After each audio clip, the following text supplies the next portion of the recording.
Sino? Di ba may funeral sa head ng house? Hindi ko kilala eh. Kala ko doon si JB.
Session is adjourned. Majority Leader.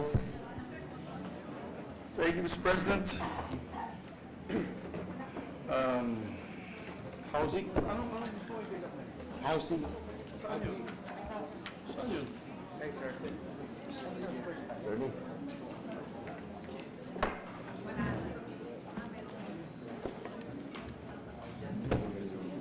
Di ba? National League?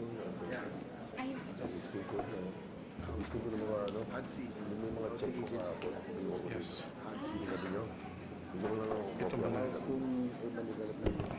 Itong home guarantee, home mortgage, national housing, social housing fund, and the Hansi. Ito. Hansi, HLURB. Ito muna housing agencies. Thank you, Mr. President. Mr. President, in today's budget defense, we will be tackling the budgets of the housing agencies, Mr. President. So I move that we consider the budgets of the Housing Land Use Regulatory Board, the Housing and Urban Development Coordinating Council, the Home Guarantee Corporation, the National Home Mortgage Finance Corporation, the National Housing Authority, and the Social Housing Finance Corporation. I so move. Any objection? There being none, the enumeration of the offices are in order. Mr. President, may we recognize the sponsor, Senator, the Vice Chair, Senator J.V. Ejercito, to sponsor the measure and to give us a breakdown of their budgets, Mr. President. I so move. Senator J.B. Ejercito is recognized. Yes, Mr. President, good afternoon. I'll be sponsoring the budget for the Housing Urban Development Coordinating Council and the other key shelter agencies under this body. And Mr. President, for fiscal year 2019, the recommended budget for the Housing and Urban Development Coordinating Council is 174,745,000. And I will be mentioning the others, the other key shelter agencies. So again, Mr. President, the recommended budget for HUDC is 174,745,000. And I move for its approval in the plenary. Just for HUDC. Well, Mr. President, one of our colleagues has signified to interpolate the housing agencies.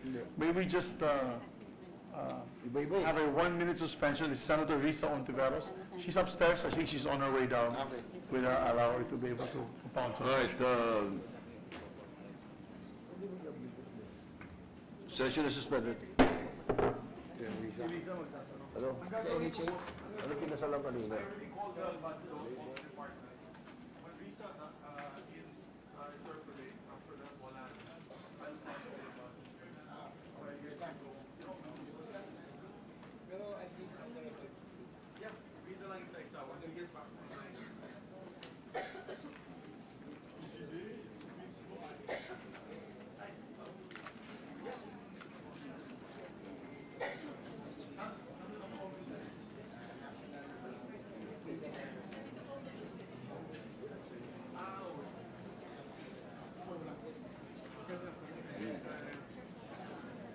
Tumawag sa yung office ni Senator Pilar.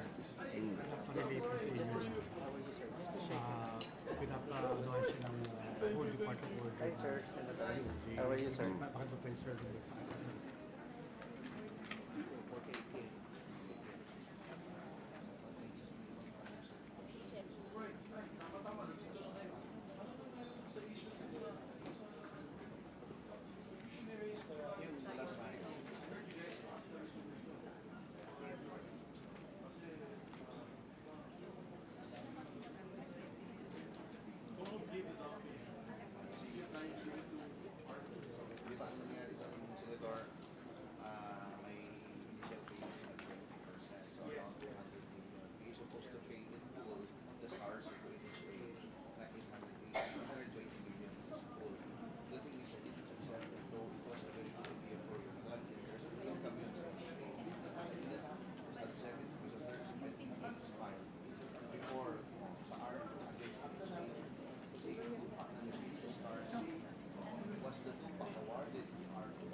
Ready to issue, Mr. President. Marawi, tsaka Thank you, Mr. President. May we request the sponsor, Senator JV, to already enumerate all the housing agencies that I mentioned earlier on their budget so that we can get that over with. And once the interpellations are done, we can approve them in an omnibus motion, Mr. President. So may we recognize once again Senator JV to continue the budgets of the different agencies. Yes, thank you again, Mr. President. Yes. Again, for the Housing Urban Development Coordinating Council, Mr. President, for fiscal year 2019, the recommended budget for HUDC is 174,745,000. For Housing and Land Use Regulatory Board, or HUDRB, for fiscal year 2019, the recommended budget is 259,992,000. For the Home Guarantee Corporation, for fiscal year 2019, the recommended budget is 500 million. For the National Home Mortgage Finance Corporation, for fiscal year 2019, the recommended budget is 500 million. For Socialized Housing Finance Corporation, the recommended budget is 800 million. And finally, Mr. President, among the key shelter agencies under the HUDC, the NHA, which is the construction arm of government, the recommended budget is 2,860,208,000. That's all for the, that will be all, Mr. President, for all the different key shelter agencies and their respective recommended budgets. Mr. President, we recognize to interpolate the Honorable Senator Risa Ontiveros. Senator Risa Ontiveros is recognized. Thank you, Mr. President, at magandang hapon sa good sponsor at yung key shelter agencies. Una po, Mr. President, good sponsor tungkol sa Marawi. Ninonote ko po sa budget message ng Presidente, meron lamang 5 bilyong piso worth ng pondo para sa Marawi. At ang mga ito nakalodge sa budget ng NDRRMC. Tama po ba ito, Mr. President? Yes, that is correct. Okay po, Mr. President. So, with the ticking clock in mind, tinatanong ko lamang po, hindi kaya mas efficient kung i-lodge na lamang itong pondong ito sa DBM o kaya sa Treasury para sa obligation at disbursement sa mga implementing agencies upon issuance, syempre, upon issuance ng clearance at saka go signal ng HUDC Secretary na tagapangulo rin ng Bangon Marawi. Yes, that's very timely, your query, Your Honor, because just this morning, the Task Force Bangon Marawi just finished their full council meeting just this morning before coming here, led by Task Force Bangon Marawi Head, Gerald Rosario, who's also the chair of the HUDC, and on the concurrent capacity, the General Manager and Sec-Gen now of HUDC and the NHA, June Escalada, and according to GM June Escalada, that what your suggestion was already done also this morning. So all the different agencies will be the ones to implement already the said projects. Okay, great. Mabuhay po sila, Mr. President. Good share. Okay, that over with, pero bakit pa rin 5 bilyong piso lamang? Nagka-contemplate ba ang DBM ng isang supplemental budget? Lalo na't ngayon yung NEDA at yung HUDC ay nakapag-specify na ng kanilang PAPs, programs, activities, and projects sa bawat nilang Bangon Marawi rehabilitation and reconstruction plans. So may pag-asa bang tumaas ito sa 5 bilyon lamang? Yes, to the Honorable Senator Risa, according to our GM Escalada, for the first year, for the Marawi Rehab, they would need about 4.7 billion. And then for the Year 2. for year 2, they would need about 6 billion. And year 3, 3 billion. And year 3, about 3 billion. So that's about 13.7 billion in total for the next 3 years. So, salamat Mr. President. Good share. Mukhang mas maluwag na budget po yun para sa longer term, medium term na rehabilitation ng Marawi City kung halos triple at hindi nga lamang lilimitahin sa 5 billion pesos. Pero hindi po nagko-contemplate ng supplemental budget para sa papasok na 2019. Parang magiging multi-year ito? May ka ba ito? O For the most affected area, they don't have any plans of proposing for further supplemental budget. That will be enough. Sige po, Mr. President, good sponsor. May tatanong ko rin ng ilang pang follow-up questions tungkol sa MAA mamaya. So, napag-usapan na po natin yung saan ilalodge, kung yung halaga. So, ngayon yung bilis ng proseso. Hindi kaya kailangan bilisan yung proseso. Yung HUD-C Secretary po ay nakapag-inform na sa atin nung HUD-C budget briefing na yung PPP Center ay kamakailan lamang, parang medyo huli pa nga, na nag-advise sa kanila na baka may problema.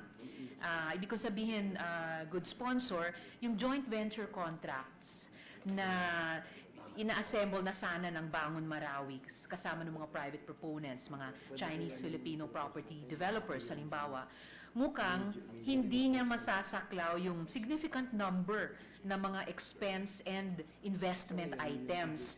Lalo na para sa Central Battle Zone. Nabanggit na nga Mr. President ng good sponsor yung most affected area. So lalo na yung mga Central Battle Zone items, hindi pala masasaklaw nito dahil nga raw medyo hindi marami yung revenue streams na pwedeng mag-compensate sa PPP proponents na ito para sa hinihingi sa kanilang na i-invest nila dito.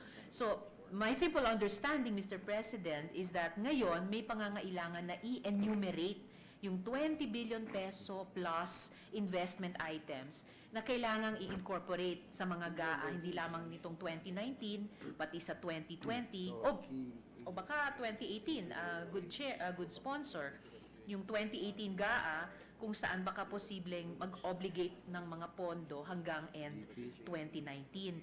So kaugnay po nito, Mr. President, good sponsor, yung tanong ko na hindi kaya kailangan bilisan yung proseso. Posible kayang hingin natin kay Sec. Del Rosario at kay GM Escalada na bigyan ng ating komite ng Work and Financial Plan ng Bangon Marawi. Pareho para sa MAA, sana hindi ito mabukod. Pareho para sa NAA at syempre para sa mga area sa labas ng MAA na aprobado na ng NEDA Board. Yes, Your Honor, according to our Task Force Bangon Marawi head and GM of NHA, that the joint venture agreement was already scrapped.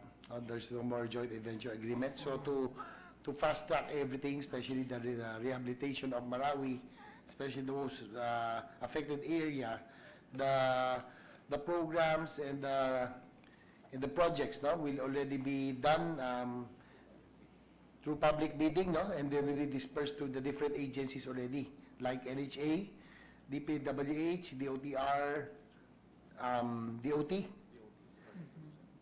DOH, and even DNR. So all of these departments or agencies under the Task Force Bangon Marawi will now be they will now implement the different projects, and they will also be subject to public bidding as well. So mula po sa lahat ng mga implementing agencies na to, pwede kayang ikalap ni na Sec. Del Rosario at GM Escalada para yung work and financial plans pareho sa MAA at non-MAA areas na approved ng NEDA Board ay may bigay sa komite natin. Good share. More specifically po, good sponsor, budget of expenditure na may specified sources of financing para sa mga susunod na taon would be very helpful, lalo na kino-contemplate naman na ng Bangon Marawi magkano kailangan nila sa rehabilitation hanggang year 3, draft consolidated procurement and disbursement plan ng lahat nitong mga agencies involved ay magiging importante rin, hindi lang para sa atin dito sa Senado, good sponsor, pero lalong-lalo na po para sa maraming Marawi stakeholders na parang sinasabi nila ay kulang yung impormasyon na meron sila tungkol sa ano yung mangyayari sa Marawi, sa syudad nila, sa panahon ngayon ng rehabilitation. So, posible kayang ganitong work and financial plans at specific components ito ay maibigay nila sa atin, good sponsor. Yes, Your Honor, the GM June Escalada and Chairman De Rosario committed that by Monday, they will be submitting the master plan which they approved earlier this morning to complete with the costings and financial plan, no, to go of the whole rehabilitation process in the next coming year, 34 months. That's great news, Mr. President, good sponsor. And I'm hoping, pero matatasan naman natin dito sa Senado na merong substantive participation ng direct stakeholders. And syempre, makakahingi naman tayo ng feedback sa kanila kung kumusta, hindi lamang yung proseso, pero yung output in terms of the work and And financial likewise, if I plan. may add, Your Honor, one of the options that we proposed under this committee on urban planning and housing is for us not to repeat what happened in Yolanda, to hasten everything. We suggested that the government or the task force Bangon Marawi would prioritize infrastructure development, the roads, the land development, and the government infrastructures, the utilities. And then one option would be for the residents be given financial assistance, and they can do their own construction of their houses, because if we have to wait for government to do everything, probably next 4 to 5 years, that's the only time that we might see something coming up, because consolidation, actual construction would really take a while. Just for the permits alone, no? Consolidation, permits, everything, that would take about 6 months to 1 year.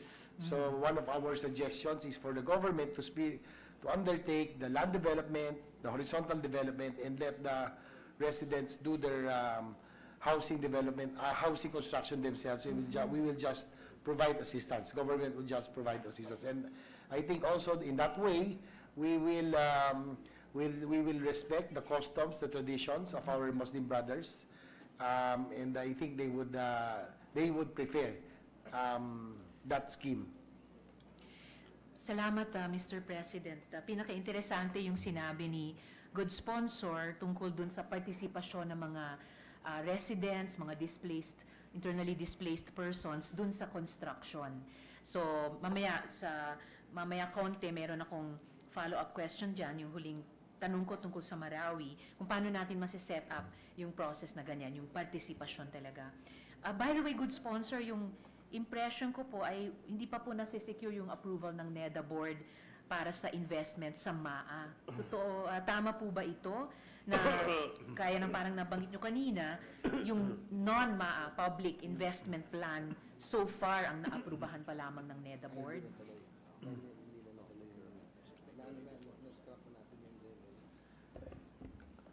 Your Honor, according to Task Force Bangon Marawi head, that there's no more need for NEDA approval since the joint venture, supposedly the joint venture agreement was already scrapped. So it will be the different agencies under the Task Force Bangon Marawi which would now directly implement the said projects. I see, Mr. President. In any case, pwede rin naman nating ma-check dito sa Senado Good Sponsor pag natanggap na natin yung work and financial plan kung wala na nga ba or kung mayroon kahit ilan na mga big ticket items na kailangan pang dumaan sa NEDA ICC halimbawa. Ayaw naman sa internal rules ng NEDA. But fair enough for now, Mr. President. Good Sponsor, nababasa rin natin sa mga dyaryo ngayon na speaking of mga usaping kaperahan, yung Department of Finance daw ay mag-i-issue ng Marawi bonds. Tama po ba ito? At kung oo, kailan ito mangyayari? Yes, Your Honor, according to our Task Force Bangon Marawi head, by first quarter of next year, there will be bonds, Marawi bonds that will be issued. And incidentally to add, the only big ticket items that would be left would be the horizontal development, which will be undertaken by the DPWH, which would amount to about 2.5 billion. All right. More or less about 2.5. 2.5 billion. Horizontal development for Opo, Marawi. horizontal. Salamat, Mr. President. And interesante din yung pag-i-issue ng Marawi bonds first quarter of next year. And I'm sure susundan natin ito sa Senado with great interest. Of course, Mr. President, good sponsor, alam natin na yung pag-raise ng pondo, hindi yun kapareho ng pag-secure ng authority para gamitin itong pera. So kaugnay po niyan, yung HADC Secretary ba at yung DBM, nag-iisip ba sila mag-propose ng supplemental budget para yung 2019 fund obligations ay can be properly authorized? Pero parang napag-usapan na natin yun kanina, good sponsor. Let me double check.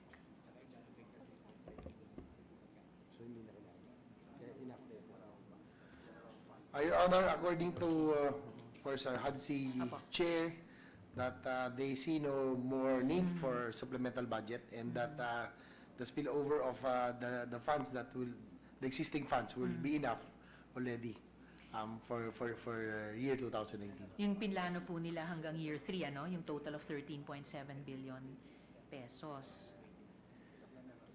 Pero sa general fund po yan, ilalodge, Mr. President.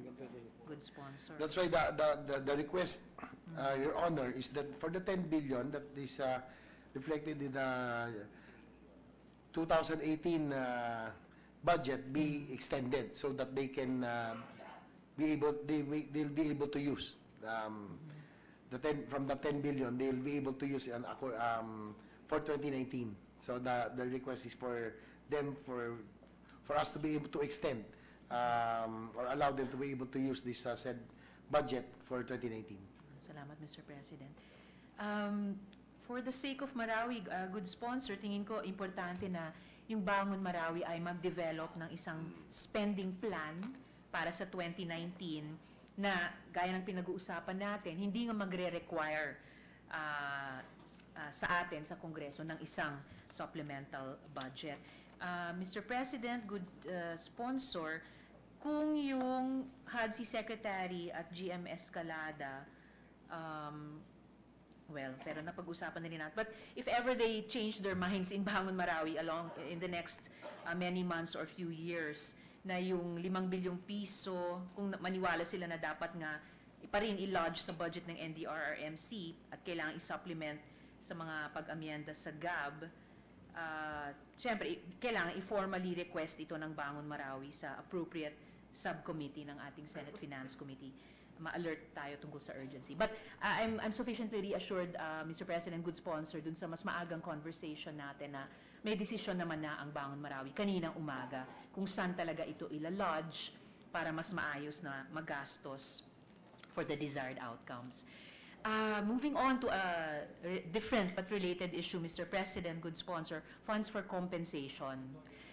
Kaugnay po nitong Bangon Marawi expense items, meron pong compensation bill hinain sa House of Representatives. Dito naman sa Senado, yung panukala na i-compensate ang Marawi residents para sa kanilang loss ay inihain ni Senator Bam. Naunawaan ko po na yung Finance Committee hindi pa po nag-convene para talakayin itong compensation bill. Baka itakal sa Subcommittee on Housing, good sponsor. In any case po, may information po kasi mula sa mga senior officials ng DBM na yung DOF does not look kindly on compensating people and entities para sa damage at displacement na dulot ng Marawi siege. At tatanungin ko po ito, good sponsor, kay Sec Dominguez sa Lunes pag nag-resume tayo ng interpellation sa general principles. Pero ano po yung tingin ng HUDC Secretary dito sa compensating Marawi stakeholders sa kanilang pagdurusa, yung kamatayan, yung damage sa property, at maitanong ko rin po yung pananaw ng good sponsor dito, Mr. President. Yes, Your Honor, according to our HUDC SecGen and likewise the HUDC Chair and the Task Force Bangon Marawi Chair, that they are in favor. Okay. Paminsan-minsan wini-welcome ko talaga yung magkakaibang opinyon sa loob ng executive. Pero kaya naman nagtayo ng mga body tulad ng Bangon Marawi para magbigay ng critical input sa ating executive. So kung ganun, at nagpapasalamat ako para doon, tingin po ba ng HUDC Secretary, good sponsor, na prudent na magsama tayo ng line item sa kanilang budget of expenditures for the Marawi rehab O di kaya, kung magkakaroon man, kung hindi man sa susunod na taon, sa mga susunod na taon na supplemental budget, line item na dedicated sa compensation of victims of the Marawi siege. Yung amount naman po, good sponsor, hindi naman natin kailangan tukuyin pa ngayon. At pwede lang tayo maglagay ng footnote na nagre-refer sa possible passage ng isang Marawi compensation bill. Sensible po ba yun? Yes, Your Honor. I can see that the chair and the secretary of HUDSI and Bangon Marawi are both nodding their heads, so they're much in favor of your proposal, Your Honor. Maraming salamat, good sponsor, at sa inyo ring mga resource persons. So sa huling issue ko po sa Marawi, nag-request po ako through DNR Asset, Michelle Go, tungkol sa social cartography effort sa Marawi. At gusto ko lang magtanong ng ilang huling mga tanong para sa Bangon Marawi tungkol dito. Tapos na po ba itong social cartography process, good sponsor? Your Honor, according to Tarsus Chairman De Rosario, it's still ongoing Okay. as of the moment. Hanggang kailan pa po, good sponsor? Until April of 2019. Alright. So hanggang pang early part of second quarter. Ano po yung intended uses ng data sets na ma-generate sa social cartography na to?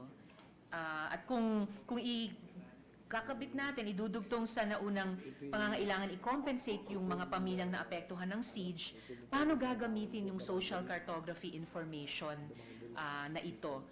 Nag-mobilize ba tayo ng technical assistance mula sa development partners tulad ng World Bank, na may mga katulad na karanasan sa post-conflict situations para ma-maximize natin yung social cartography data sets at images? Good sponsor.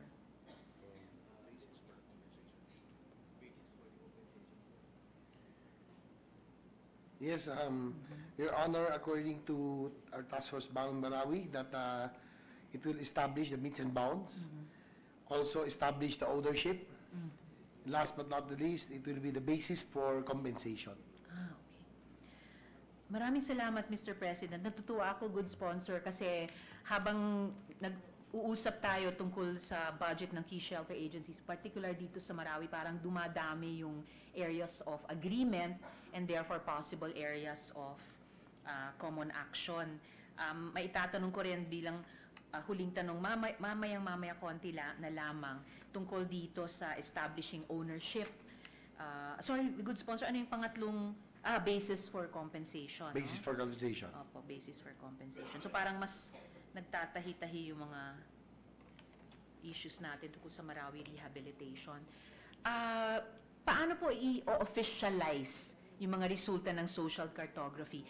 Tinatanong ko po ito, good sponsor, dahil nag-i-intend ako mag-propose ng isang special provision sa budget naman ng DENR na naglalayong tiyakin na yung mga korte natin, hindi nila questionin yung proseso at yung laman ng social cartography effort.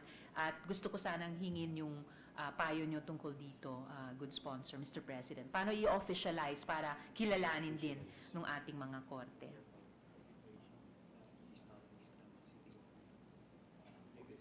They're part of the task force. They will now give just victim aid. So local, yung local government. Local government yung Organize the local arbitration regarding land. pero LGU.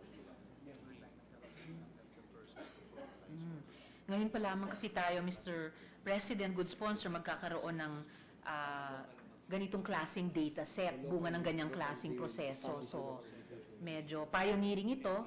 So, maganda sana mabigyan natin ng isang status, makilala yung halaga nito sa isang unique din na karanasan tulad ng Marawi Rehab. At pwede siyang maging leksyon na maibahagi sa iba pang mga bansa na wag naman sana pero dumaan din sa ganitong Yes, Your Honor, according, karanasan. the intent is for the local government to establish the local arbitration committee. Okay, and then that will be hopefully They will be able to settle the disputes. And then this will be composed of the respected leaders, no? The ulamas, the sultans, and other respected leaders. So they will be the ones that will compose the local arbitration committee, but which will be headed by the local government. Salamat, Mr. President. Na-appreciate ko, good sponsor, na sa tingin po ninyo, ma-officialize yung resulta mula sa panig ng LGUs at yung mga stakeholders on the ground, yung mga kasama yung mga traditional leaders. Pero paano po natin, makatutulong ba ang isang special provision sa budget ng DENR na siguruhin na pati yung mga korte natin, yung mga korte ng Republika ay kikilalanin yung data na ma-generate sa social cartography bilang batayan ng ganun din, pagkilala ng meets and bounds, pagkilala ng ownership, at batayan sa compensation. Well, that will greatly help, Your Honor. Siguro po, Mr. President, I'll continue to work with the good sponsor dun sa pag-draft nung special provision na iyan para makamit yung ganyang layunin, na pati sa judiciary natin ay maging mahalaga at matibay na batayan ito para dun sa mga layunin natin. Yung huling tanong ko po tungkol sa Bangon Marawi, Mr. President, good sponsor, nabanggit na rin ng good sponsor tungkol sa arbitration. Sinabi po ni DNR ASECGO, in-inform po kami nung Setyembre at nagulat nga kami na yung land and property dispute resolution body hindi pa nabubuo. So kailan ba ito bubuuin, good sponsor, at paano nito gagawin yung kanyang trabaho?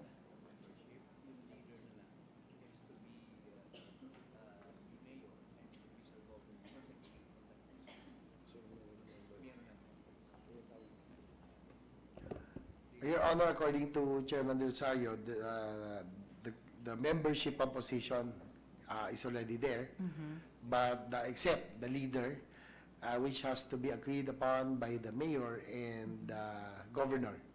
So they will be the two of them should select and agree on who should be the leader. Kailan po ang time frame nila para mapili na yon, mapatakbo nila yung body na buo na pala, and then paano sila magtatrabaho? Hopefully, Your Honor, by January, that's their self-imposed deadline. And then paano po sila magko-conduct ng trabaho nila?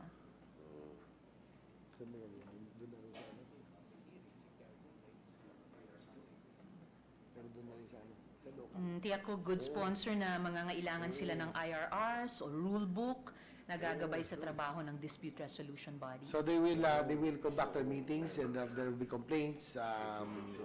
The local government will supervise.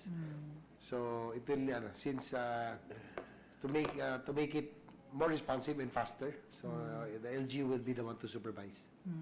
In any case, good sponsor, sabi nyo nga ay nasa very early stages pa ito, pero nagkakaisa naman tayo kung gaano ito kaimportante. This should be a pioneering work.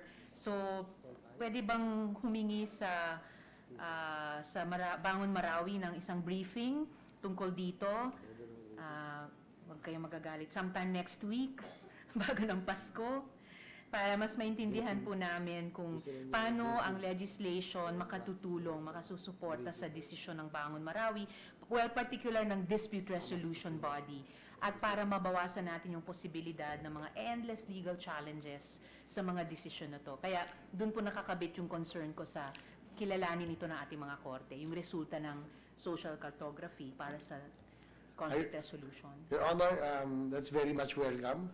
Secretary De Rosario, Chairman De Rosario, and GM Escalada said that they are very much willing to make a briefing, presentation, but they are requesting if it can be done first week of January, so that they will have more, and they have more information, more data by then. Okay. So they are very much willing to do a presentation. Walang problema, Mr. President, at maraming salamat, good sponsor. Sa NHA, Mr. President, merong special provision po para sa NHA proposed po sa 2019 NEP submitted by the President. Itong special provision na naka-fine print, baka hindi nabanggit to ng NHA presenter, si Ginoong Campita, nung subcommittee budget briefing kasama yung key shelter agencies. Tuloy, good sponsor, ang good sponsor mismo, sina Senator Cynthia, Majority Leader Migs, pati ako, parang nagkaroon tayo ng impression na walang pondo at all para sa key shelter agencies. Pwede po bang basahin ng good sponsor sa atin yung special provision para sa benefit natin ngayon? Ito po yung may pamagat na prior years subsidy releases from the national government. Para lang ma-read into the record.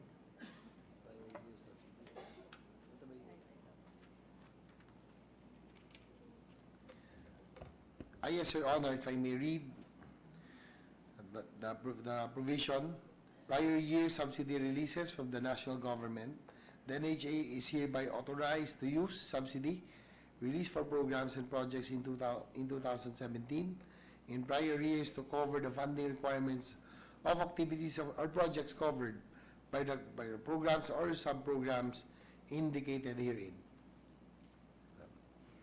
Opo, Mr. President, and good sponsor, it goes on to read, accordingly, the NHA shall prepare a work program and financial plan covering the projects or activities to be funded from prior year subsidies, which shall be subject to the approval of the NHA's Board of Directors to be submitted to the DBM for further approval. So, paki-correct niyo po ako kung misimpression ko lang to, pero parang nung hinahanda yung NEP, merong 15 billion pesos worth ng leftover o unobligated o undisbursed funds sa NHA mula sa mga nakaraang taon. So, pwede po ba kayong mag-provide ng update tungkol sa halagang ito, 15B, tama po ba? At saka ilang background tungkol sa saan ba galing itong halagang ito? Good sponsor.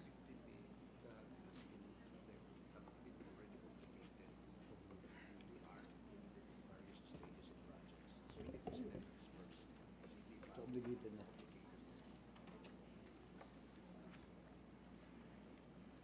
Obligated na. Ano obligated? And then various stages of project implementation.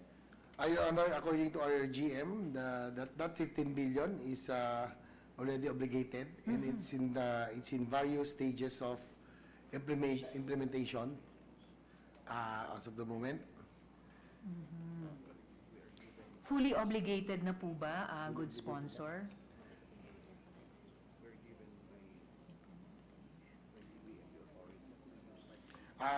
Your Honor, according to our GM Escalada, the DBM has given them the authority to use and to realign because of the cash budgeting system. Pero good sponsor, year 2019 lang ma-operationalize yung cash-based budgeting, hindi po ba? Ina-clarify ko lang po yung prosesong dinaanan. Tsaka saan po galing itong 15B in the first place? Your Honor, it came from the Yolanda and AFP PNP housing programs. So the Yolanda and AFP, both. both from Yolanda and AFP PNP housing programs. At tama po ba, Mr. President, good sponsor, na yung authority to spend these amounts hindi pa nag-e-expire? At kung tama, bakit hindi pa nag-e-expire? Sa cash. Because of the cash budgeting system, we're given the authority to use it for 2019. For 2019? For 2019. Okay.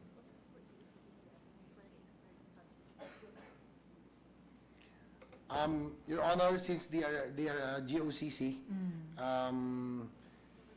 the government subsidy will go to the corporate funds.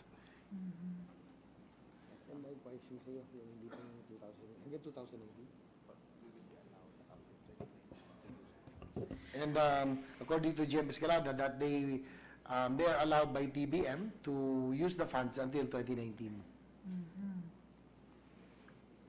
2019.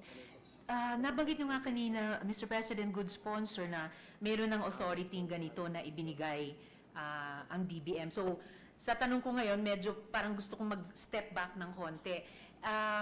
Presuming na nga na hindi pa nag-expire yung authority to spend these amounts, posible bang they could be made to expire through an administrative issuance?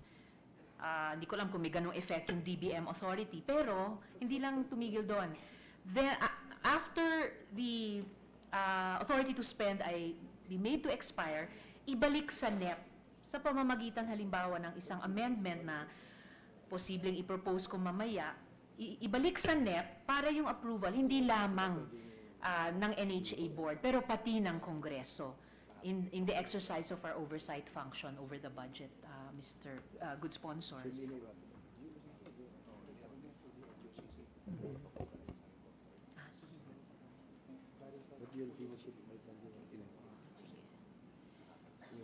Or for clarification lang, Good Sponsor, fully obligated na nga ba? Kasi kung ganon, then, so parang mutin academic na yung aking tanong. Alright. Yes, Your Honor. All right, It's fully Mr. obligated. President. And James Calada said that Okay. by 2019, they will be able to use up and implement all the projects and the funds. All right. So no need for the special provision, Mr. President, Good Sponsor.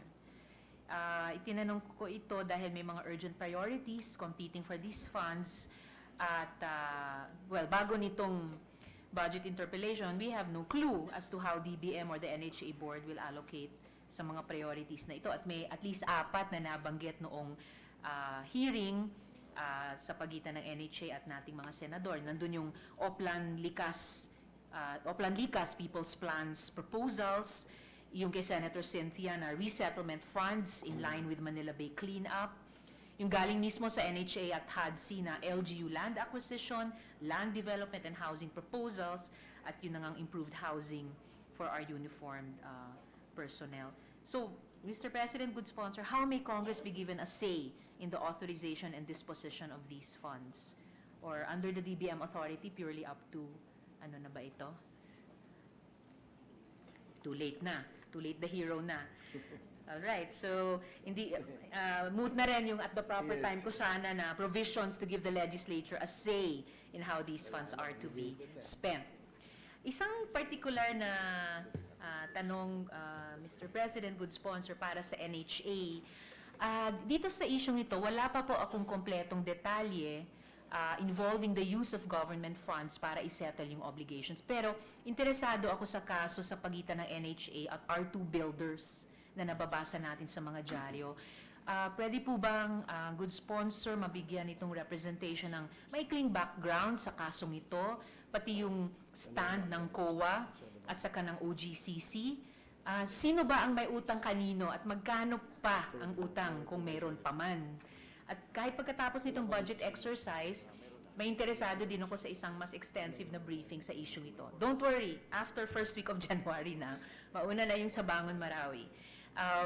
Kasi po, Good Sponsor, sa limitadong funding support na tinatanggap ng NHA, prudent naman tanungin kung paano gagastusin ng ahensya yung natatanggap niya. So, just that, background tungkol sa kaso at yung tungkol sa pagkakautang. Yes, Your Honor. According to James Calada, since it's quite the length is it's quite long, they're willing to give you the executive summary and briefing if necessary, because this case started in 1995. Actually, there's already a court decision awarding the lot to R2 builders, but to give you more details, they will submit the executive summary to your office, Your Honor. Salamat, Mr. President, Good Sponsor. Pero huling, just to get things started, yes, just to get things started, sino may utang kanino sa kasong ito? At magkano ito? Si NHA may joint venture kay R2, yes. si NHA sold the property to Starseed. Yung problema kanina. So, the order that dapat bayaran ni NHA si Starseed. Okay. So, Major Lane. Yes. Madam, Your Honor, it's quite complicated because Parang Facebook status the sponsor. parang Facebook lang. But it goes like this. NHA have the joint venture with R2 Builders, but NHA sold the lot to Star C, and now the court ordered that NHA pay R2. So for a more detailed, probably description of what really transpired, probably you can see it in the executive brief that they will provide. Mr. President. Salamat, Mr. Mr. President, with the permission of the two Majority Leader. senators. Yeah, I just want to ask the good sponsor, there was an order by the court, or was it by the court or by NHA that they're fully paid with R2 Builders? In other words, period of time, I think in the 2000 plus, na bayaran na. There was supposed to be a full payment already to R2 Builders. And then all of a sudden, the court came out saying that hindi pa. But they acknowledged, prior to the court decision, it was acknowledged that they were already fully paid. Would it be double payment yan sa R2 Builders if you pay them again now? Mukhang yun yung it's complicated, Mr. President. Oo nga eh. So according to James Escalada, Majority Leader, that there's no payment yet, but No, in terms of there land. was an order from the In court. terms of land, I'm talking about R2 Builders. I'm not talking about Stars here. I'm not, no, sir. But what I was told was, what I read with the files is that R2 has already been paid by the previous administrations. And they acknowledged receipt of payment.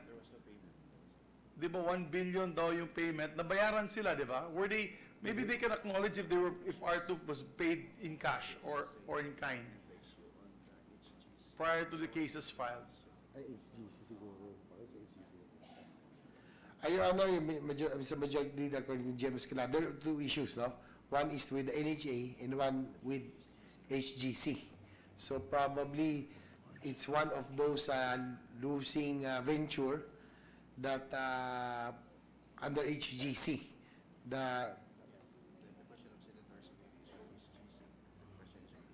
To your simplify question siguro is kasi probably with wala, HGC. I wanted to ask those questions to the committee hearing.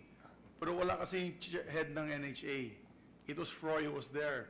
He could not answer me for obvious reasons. Assistant GM lang siya. So now I'd like to ask that, pursue the question. It's a simple case of NHA partnering with R2 Builders during the time of FBR, di ba? Yeah, 1995. For the, ano ba yan? Smoky Mountain. Smoky Mountain. Okay. Smoky Mountain. So, dapat bayaran yata siya for that Smoky Mountain project. To the course of the years of the different administrations, it seems that he was paid in cash of 1 billion or something out of the government funds. So parang nabayaran na daw siya. And then may linaban niya sa korte, sabi niya sa korte na kulang. I think the court came out saying na kulang nga. Pero he acknowledged, may acknowledgement receipt na nabayaran na siya. So would it be a case of getting too much from government on this particular issue? So that we can be clear, di ba? That are we going to be paying too much to one group? Or nabayaran na, sumisingil pa, Nabayaran Mr. na, President. sumisingil pa. Lupa pang hinihingi na yun, which is prime properties.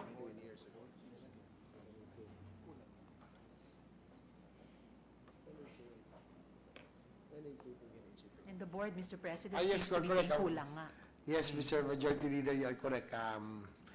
There was a payment by NHA Yeah, there was a years payment. ago Oh. of about 1.8 billion. Oh, was that suitable enough?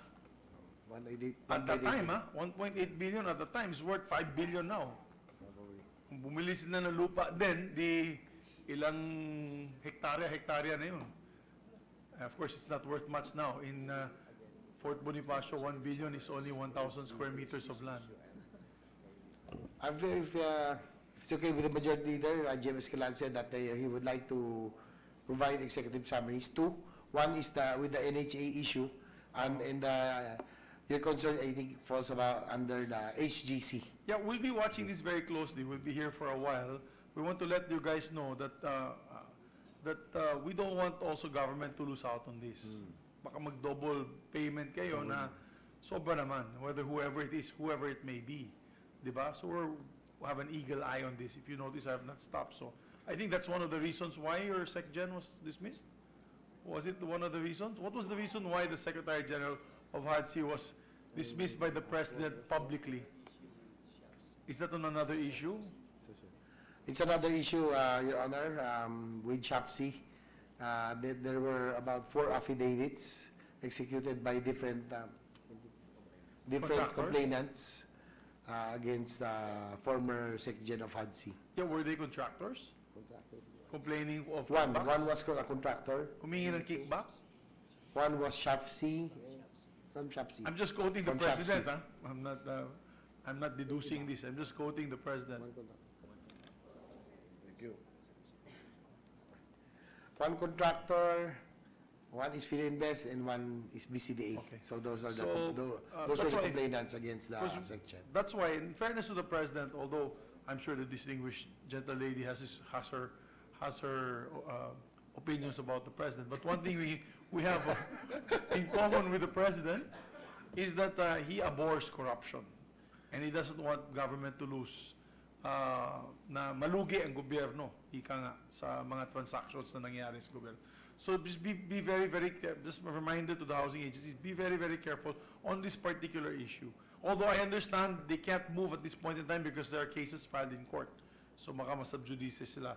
But before actual completion of arrangements or settlements are done, that they have to be very, very careful that they're not going to go above and beyond the boundaries of their law, of their legal statutes. Yes, Sir Honor. Mr. Majority Leader, well, I've worked with these two gentlemen for the past 2 years, and I can assure you that under General Rosario, our chairman of HADSI, and Jim Escalada, these are two gentlemen who are reforms-oriented, and the reforms that we have suggested, they are already undertaking and implementing right now. And I think that the President has complete trust and confidence, especially with Jim Escalada, who was under him in Davao, and he's one of the trusted men, men of the President. So were many secretaries he fired out. But my point is just be careful with these transactions, gentlemen. O, kasi marami nakasilip dyan. Either way, walang panalo dyan eh. Kasi when you have to come up with a decision, one side will always try to hit on that decision. But just make sure that it's a fair and legal decision. According to Jim Escalada, that all the actions of the board from now on, they will forward it to the court for approval. Yes. All right. I'm satisfied with that. Thank you, Chairman. Thank you, Mr. President. So huling follow-up lang sa isyung ito, ano ba yung stand ng Commission on Audit at saka ng Office of the Government Corporate Council sa kasong ito? Just briefly, good sponsor. Bayad na ba? Sa tingin ba ng COA, bayad na ba? Sa tingin ba ng OGCC, bayad na ba? Bayad na. Yes. And Mr. President, I thank the good majority leader for enriching this initial discussion, continuing discussion.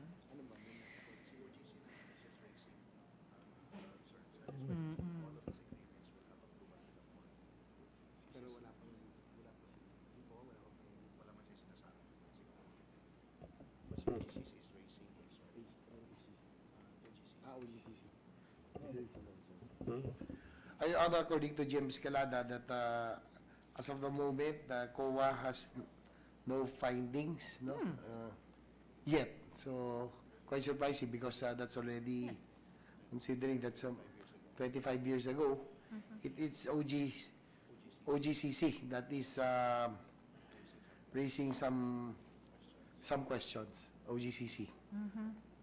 Well, I'm glad OGCC is raising questions at just to make it of record, Mr. President, nagugulat ako na after a quarter of a century, wala pa di umanong findings ang COA. In any case, I will wait for the more exhaustive briefing, hopefully as early as possible in the new year. Salamat, Mr. President, good sponsor. Moving on to my last questions on SHAFC. So, Mr. President, ang HADSI po yung chair ng Social Housing Finance Corporation. And gusto ko pong i-put on record na yung opisina ko po sent a letter nung Lunes nitong linggo sa presidente ng Social Housing and Finance Corporation tungkol sa possible enhancements ng system ng due diligence ng SHAFC, lalo na kaugnay nung lalo na kapag finifinance nila yung purchase of land. So I don't intend to take up the details of the situation right here in plenary, Mr. President, pero mukhang may mga malalaking properties, popularly pinapangalanan nating Tala Estate, nagsastraddle ng mga bahagi ng Quezon City at Caloocan City, kung saan yung SHAFC ay nagbayad at pero di umano minimislead into paying more private entities for properties na yung Office of the Solgen ay sinusubukang i-reclaim. So yung OSG ay nagsusubok i-revert yung ownership ng mga parcels na ito sa Republika. Ngayon, dahil yung LRA records, for whatever complicated reason, hindi sinasalamin yung fact na yung Philippine government mismo ay nag-take ng legal action para i-retake yung possession ng mga parcels involved. Ngayon, yung board at saka managers ng SHAFC, baka mga ilangan makasecure ng regular reports mula sa OSG para i-complement yung LRA records. SHAFC may need to do this para armed siya ng lahat ng mga necessary information pag tinitiyak niya na yung properties na i-acquire ng financing ng SHAFC ay clean titles nga. So Mr. President, my office doesn't have all the facts yet, pero naniniwala ko na yung simpleng administrative enhancement ng pag-secure ng OSG information ay makatutulong ng malaki. Naniniwala po yung ilang residente dun sa Tala Estate properties na yung SHAFC mismo, sadya man o hindi, ang nagiging dahilan ng paggamit ng government funds para illegally bayaran ang mga private entities. Pero para bayaran yung mga properties na pagmamayari na ng Republika. So in the meantime, yung resulting confusion on the ground ay naglikha ng leeway para sa mga di umanong fake owners at ilang mga personnel di umano sa Quezon City government na magpasok ng mga bagong residente na entice ng murang lupa. So itong mga bagong residente, pinapasok sila bilang buyers ng mga properties in question, dinidisplace yung mga existing residents. Yung iba, kliyente na ng SHAFC, as well as yung mga residents na nag-initiate na ng proseso ng pag-secure ng tenurial instruments para sa sarili nila. So good sponsor, maaari bang maitanong kung may administrative step, kahit administrative muna, na kayang gawin ng SHAFC leadership para yung gulo at saka yung displacement ay pwedeng tumigil, at least until mas conclusively malinawan yung mga issue. Mr. President, administrative step. Yes, Your Honor, according to SHAFC head, that they are currently monitoring all of this together with the Office of the Solicitor General. So they will take note of all of this. Likewise. Beyond monitoring, good sponsor, halimbawa, pwede kayang ang HADC at yung SHAFC, kahit ngayon lang muna, i-presume nila na yung properties na kiniklaim ng OSG in favor sa Republika are indeed properties of the Philippine government. At pwede bang ang SHAFC at yung HADC leadership formally i-communicate itong presumption sa Quezon City government at sa staff nila with all the implications of that communication, of that presumption that the Republic owns these lands? Yes, Your Honor, the head of SHAFC has committed that they will do it and they have go. Salamat, Mr. committed President. na. Salamat, good sponsor.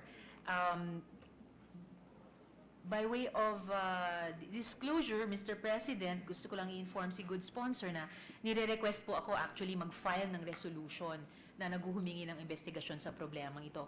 But even now, I do hope na mayroon ng administrative actions na pwedeng gawin, pati dialogues po sa mga stakeholders para kaagad medyo ma-clear yung air, no? To make way for solutions on the ground. So, salamat, Mr. President, good sponsor. Moving on sa mga fisher folk, mayroon po tayong mga maliliit na mangingisda nakatira sa coastal areas, bahagi po ng water code easement, o di kaya outright na sa danger zones. So yung DNR at yung BIFAR, nagtatrabaho sila magkasama para tukuyin yung clusters ng mga mangingisdang ito na kailangan i-facilitate yung access sa mga safe and near-shore settlements.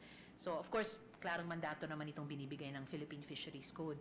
Mari bang itanong, Mr. President, good sponsor, kung yung HADC, meron ba siyang mandate at meron ba siyang personnel na pwedeng tumulong sa mga LGUs i-update yung kanilang local shelter plans? Annexes naman po ito ng land use plans, di po ba? Yung shelter plans.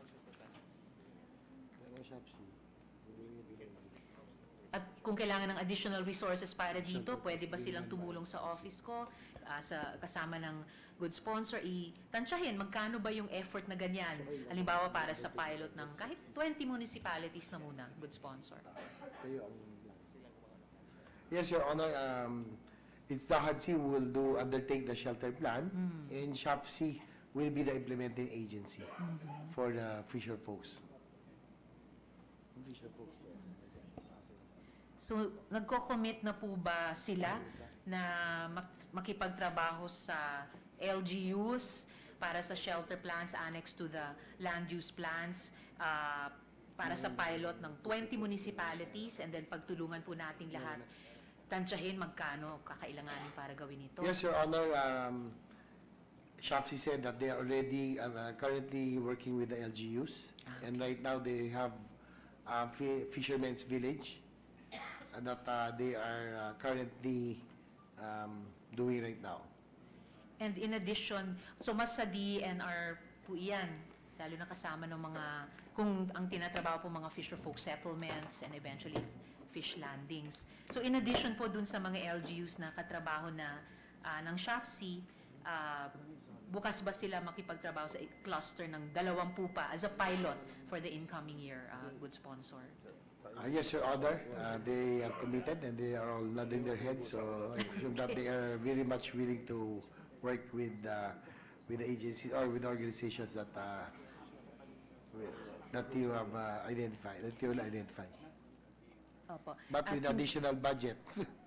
Yes, Mr. President, good sponsor. Kaya po, hihingin din po natin yung input nila. Magkano kakailanganin para gawin ito. At hindi naman po manggagaling sa representasyong ito, yung identification na yun, pero yung DENR. So, may klarong interagency effort na gusto lang nating bigyang daan sa pamamagitan nitong budget.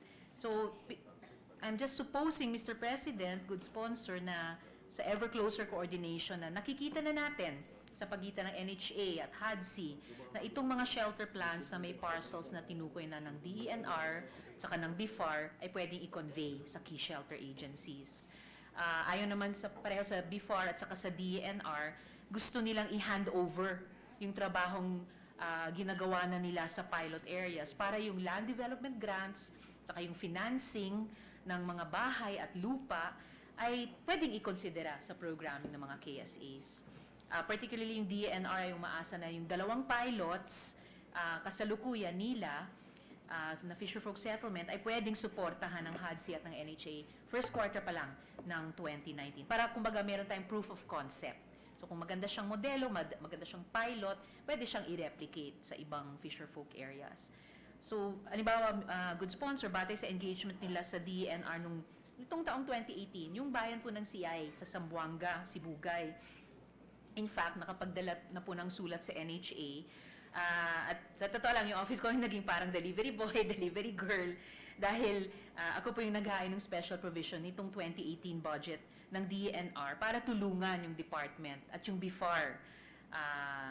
Para tulungan ng department ang BIFAR sa paghahanap ng lupang malapit pa rin sa dagat para sa mga mangingisda na nasa bingit ng alanganin at sakuna tuwing may bagyo. So, good sponsor, pwede po ba nating i-follow up sa HUD-C at NHA yung particulars nitong, at saka SHAP-C po, yung particulars nitong mga interagency na pagtutulungan? Can we do that in the Yes, Your Honor. They will submit to your office the information that you'll be needing. Thank you, good sponsor.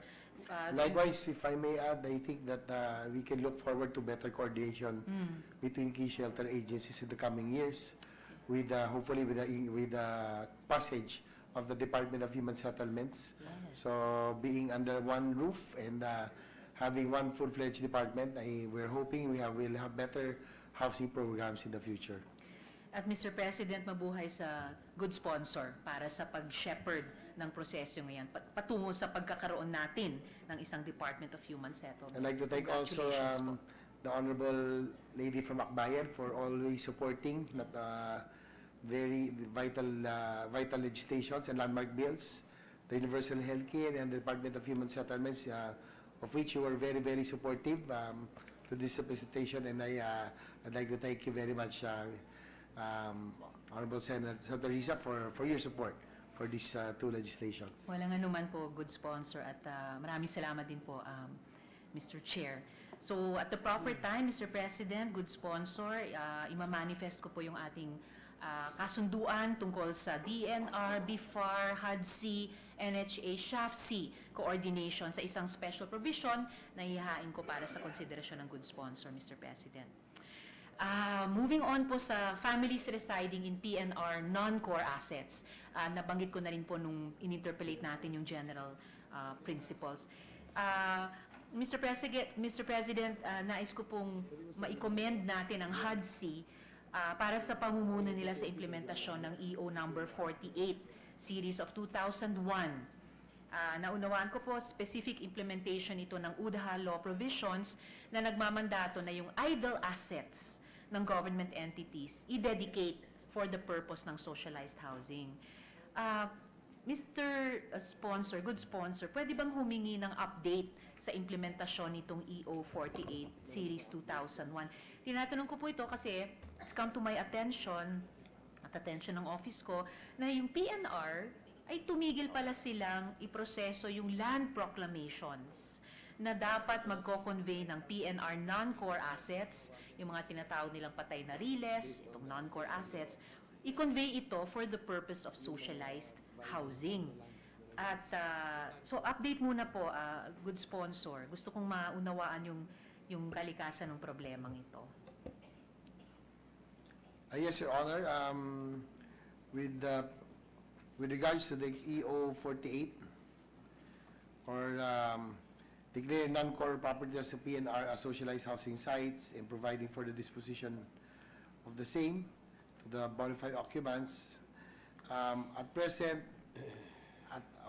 as of this time, there are about 65,000 beneficiaries with 18,635 awarded certificates of entitlement and lot allocation, about 3,342 beneficiaries in 9 completed projects under conditional contracts to sell, and 21 TCTs awarded by PNR to Urubal, HOA, and Taguig.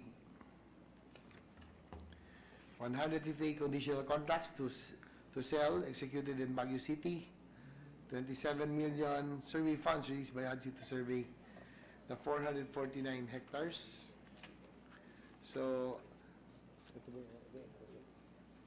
these are the updates, Your Honor, as to what has been done after the EO 48 was executed in 2001. Salamat, Mr. President, good sponsor. Pati dun sa mga data sa iba't ibang apektadong area. Of course, according dito sa summary of PNR lands as of December 2001, ito po bahagi ng inventory ng HUD-C mismo na binanggit ko rin nung interpellation natin sa general principles. Ayon sa inventory ito ay mayroong pang sa Taguig, Parañaque din, yung unprocessed pa, no? Balagbag, abandoned line, Pandacan, Taguig, etc. Meron po bang, I'd like to know, no? Meron po bang kinommunicate kaya ang DOF, ang GCG, o ang Office of the President? Meron ba kahit sino sa kanila nag-communicate sa HUD-C or kahit sa PNR na nagresulta sa pagtigil ng EO 48 implementation? Yun kasi yung ikina-i-insecure ng mga dapat na beneficiaries nitong EO 48 since 17 years ago. Kasi parang mahiwaga na lang tumigil yung implementation. May copies po ako dito ng Certificate of Lot Award mula sa Local Interagency Committee, at ang signatories ay yung mga alkalde ng mga kinaukulang munisipyo at yung HUD-C chairperson, Chair Del Rosario.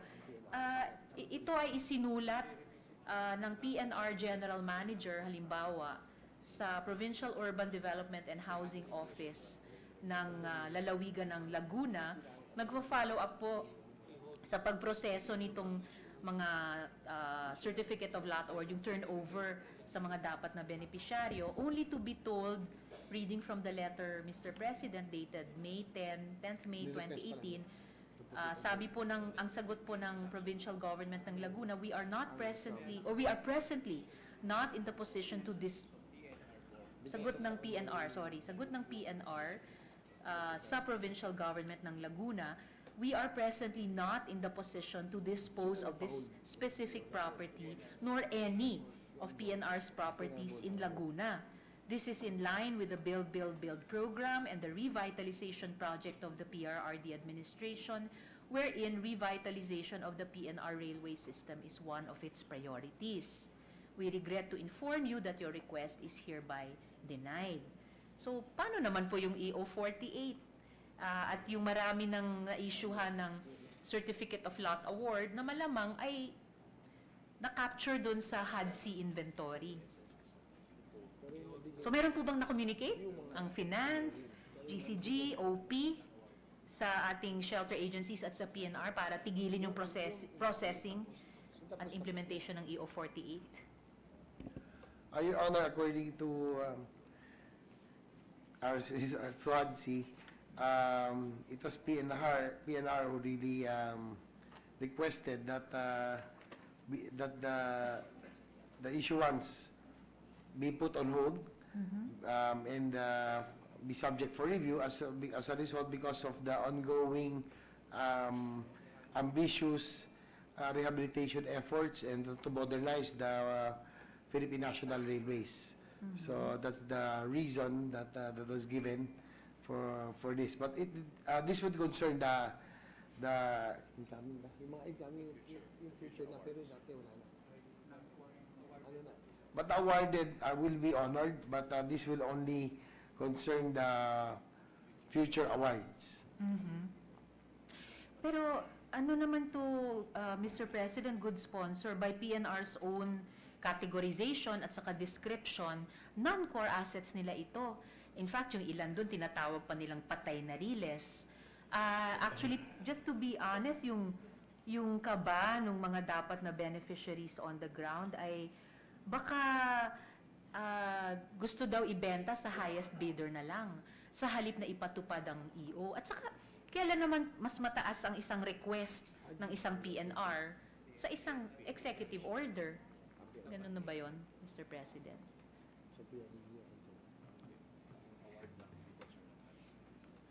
Your Honor, the HUD-C is only concerned with awards, no? So it's totally it's PNR's decision. So probably if you have concerns, we will DOTR is scheduled on Monday. So the PNR most likely will be there as well. So we can raise this issue once they are here on Monday. Oh, And I will be the one also to defend the said budget. Salamat, Mr. President, good sponsor. So pwede nating ituloy yung usisa sa misteryosong kaganapang ito. It's really very mysterious, Mr. President. Yes, probably Pero, PNR will be the proper agency. yes, I concur, Mr. President, good sponsor. Dahil yung PNR din, nung nag-resource person sila sa hearing sa House of Representatives, ay meron talagang mga iniuulat o isinusumbong doon na in the interest of the intended beneficiaries. At syempre, hinihingi po kasi good sponsor ng mga kasalukuyang batas natin na hindi mahinto ang mga ganitong proseso. Salamat, Mr. President, good sponsor. Moving on to my second to the last issue, yung mga ISFs po na apektado ng build, build, build. Actually, baka ito ay apektado rin, pero alamin po natin sa budget ng DOTR.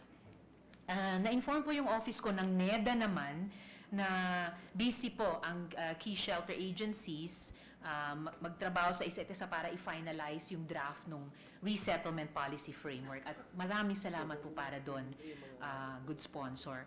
Mr. President, kaugnay niyan, maaari bang malaman kung yung HUD-C ay kasalukuyang nakikipagtrabaho sa DBM para mag-formulate ng budget requirements para sa future resettlement sites, basic services for these sites and resettled families, and ang walang kamatayang livelihood restoration. At sa aling mga proyekto tumutulong ang HUD-C para i-estimate yung future budget requirements, good sponsor?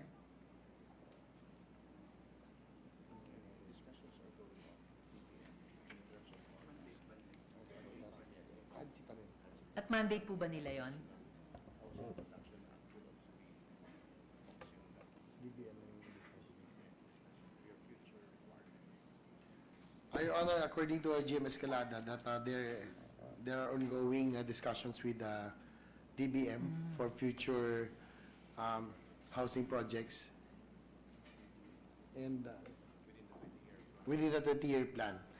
And likewise, regarding your earlier point, Madam, Your Honor, regarding the build those that might be displaced by the build projects, if you would recall, the House and the Senate issued a resolution, Yes. joint resolution 02, giving authority to the NHA to dispose or redistribute to qualified beneficiaries the AFP housing that are unoccupied. So we are likewise proposing that it be used also to those that will be displaced, because the housing units are already available immediately. There are housing units in Pandibulacan, in Pampanga, even Tarlac, and as far as La Union. So if the PNR North Line would go full blast, those housing units will be, according to NHA, can be used, maybe used for relocation of those that will be displaced. So DOTR just has to reimburse, because that's the mandate, that the NHA has to recover their costs so that they may be able to build more houses. So since DOTR, there would be funds definitely for the relocation. So probably the DOTR and the NHA can coordinate with regards to the possible relocation of those that may be affected in the railway system or the PNR North. They will be able to avail of the AFP housing that are unoccupied. Sa aling mga proyekto, good sponsor, tumutulong yung HUD-C na i-estimate yung future budget requirements? Like for the PNR North, kasama po ba sila doon? At sa anong pang mga proyekto sila kasama sa pagtansya ng budget requirements sa resettlement? Para alam din po ng mga informal settlers na maapektuhan sino ang kapartner nila sa prosesong iyan. Ilan? 100? Social. Ah, yeah. For the south. North and south. Asa na yun? Yung north kasi na. Wala pa.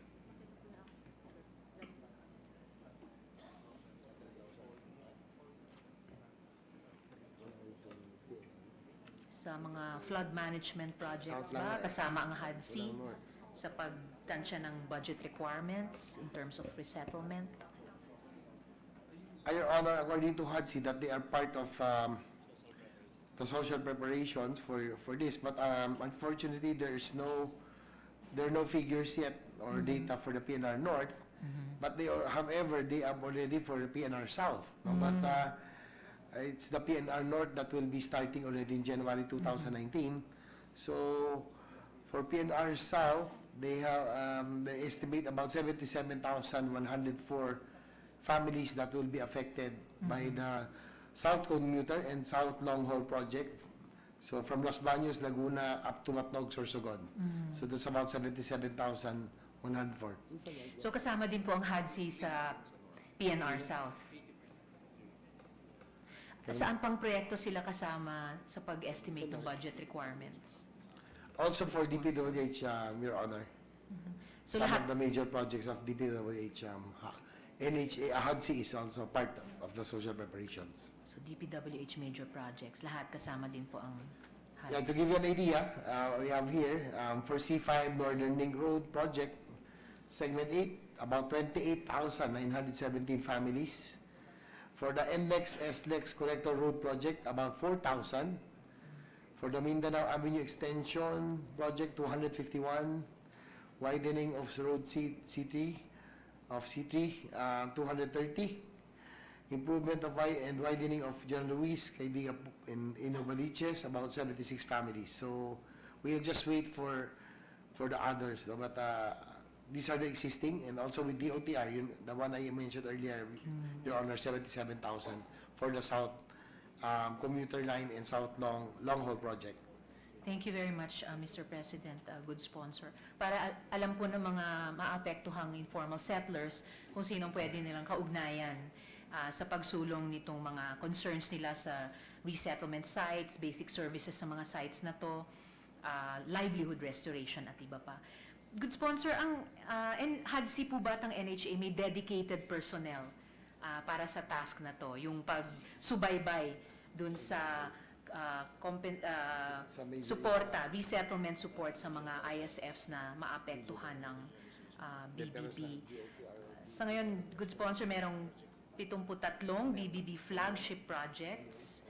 So para sa papasok na 2019, ilan po sa mga ito ang planong tulungan upang matiyak na ang mga bahay na lilipatan ay tapos at may tubig, ilaw para dahan ng tricycle, etc. bago pa kailangang ialis sa mga pamilya mula sa right-of-way ng mga proyekto. At maaari po bang makahingi ang komite natin ng work and financial plan ng HUDC tungkol dito, kung meron na, no, dito sa mga in-enumerate ng good sponsor ng mga proyekto? Yes, Your Honor, they will submit. And likewise, regarding your first Yung dedicated personnel po. question, if there are dedicated personnel, they have one for DOTR and one for DPWH that serves as the coordinator if between HUDC and the two agencies for the big infrastructure projects. Tig-isa lang po para sa DOTR at DPWH, 73 projects. Good sponsor. They only have one coordinator each, no? But according to GM Escalada, the implementation is by region. So the regional offices are the ones that are in charge. But in terms of coordination, they only have one person for each agency. Wow. At ilan po yung complementation per region para naman sa implementation? Roughly about 80 personnel per region. 80 personnel 80. per region. Yeah. Oo. At para po sa lahat ng proyekto, itong 73 so far na BBB flagship projects, 80 per region. Salamat, Mr. President, good sponsor. At tinatanong ko to kasi aware po ako, gaya po ng good sponsor, na it takes at least 2 years para mag-procure at mag-provide ng basic amenities para sa resettlement sites. At gaya ng sinabi ng good sponsor tungkol sa Yolanda kanina, ayaw nating ulitin yung mga pagkakamali ng mga nakaraang administrasyon. At tayo dito sa Senate, lalo na sa komite ng good sponsor, ay laging handa na tulungan yung ating mga key shelter agencies sa gawain ito. So maraming salamat, Mr. President, para sa impormasyong ito. Last point ko na lang, manifestation dito sa ISFs na maapektuhan ng BBB. Siyempre, hindi lang po social preparation yung pinag-usapan natin, tinatanong din kung naghahanda ng forward budget estimates required ng DBM. So, ito po i-follow up ko na lang po with a good sponsor sa key shelter agencies through yung mga coordinator nila at yung regional complement for implementation. Last issue ko po, Mr. President, good sponsor para sa key shelter agencies, yun namang mga ISFs na nakatira pa rin sa mga Metro Manila waterways. So initially po, Mr. President, nag-confer ako sa SHAFC at sa NHA in writing tungkol sa mga informal settlers na hanggang ngayon nakatira pa rin, bumabaybay sa, particularly yung waterways ng Metro Manila. At maalala po ninyo, Mr. President, na mayroon pong Supreme Court mandamus na nagbigay daan para yung nakaraang Administrasyong Aquino ay maglaan ng hanggang 50 billion pesos para i-resettle silang mga pamilya. Alam ko rin po at alam na good sponsor na mayroong higit 20,000 mga pamilya na nag-develop na ng people's plans para makapag-negotiate sila sa landowners, makapag-disenyo ng sariling nilang komunidad, kumuha ng sariling contractors, mag-secure ng permits, saka mga lisensya, i-manage yung sarili lang mga estates. Itong mga people's plans, largely financed, Mr. President, gusto nating tignan bilang force multipliers ng ating housing sector at tumutulong para tugunan yung maraming bottlenecks sa sektor na ito. Yung tanong ko po, Mr. President, ay ito. Tulad nung ginawa ng ating housing committee para sa, nabanggit na nga ni good sponsor kanina, para sa ating mga uniformed personnel, para mabigyan sila ng mga tirahan na mas naaayon sa kanilang preferences. Matanong din po, kung yung mga bahay na tinatayo ngayon ng NHA para sa mga ISFs na nakatira sa waterways na ito, ay magiging available din ba sa ibang mga parties? Malayo po kasi masyado yung mga trabaho nila, yung ilang mga resettlement sites, kaya hindi sila ganadong lumipat sa mga ito. Yung sponsor.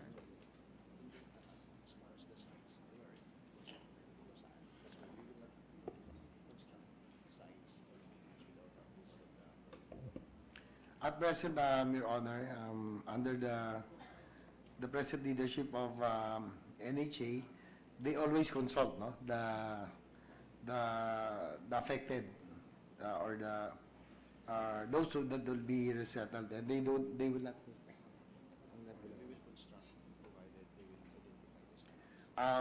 They're included. They will only construct provided that they are also part of that.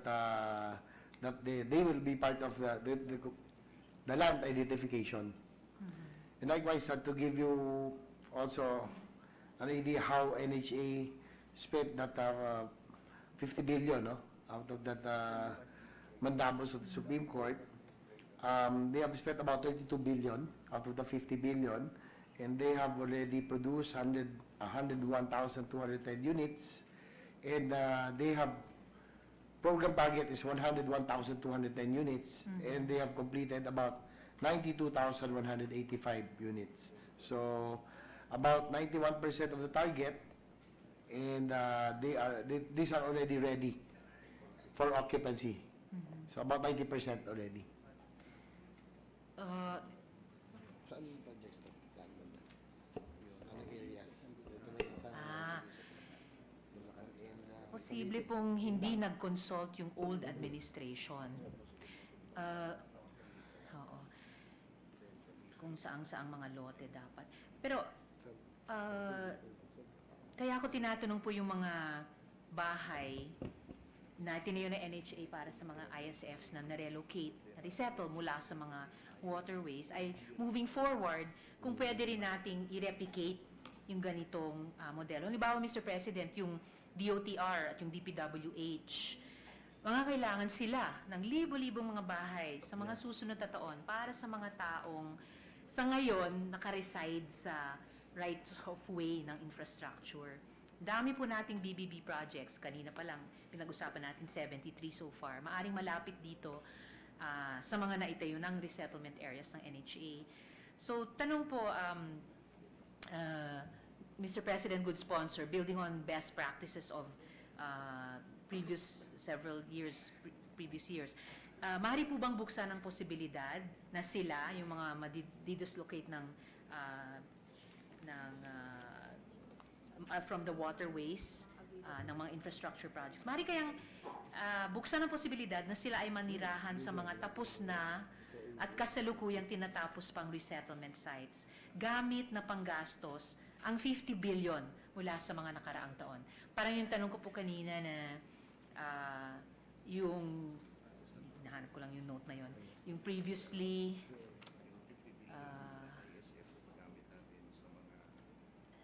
yung mga kaperahan na naipon ng mga nakaraang mga taon, tas kung pwede pang gamitin ngayon. Pwede rin po ba yung kaugnay ng 50 billion para dun sa mga ISFs na sa ngayon ay nakatira pa rin sa mga waterways? Para pong swap, good sponsor.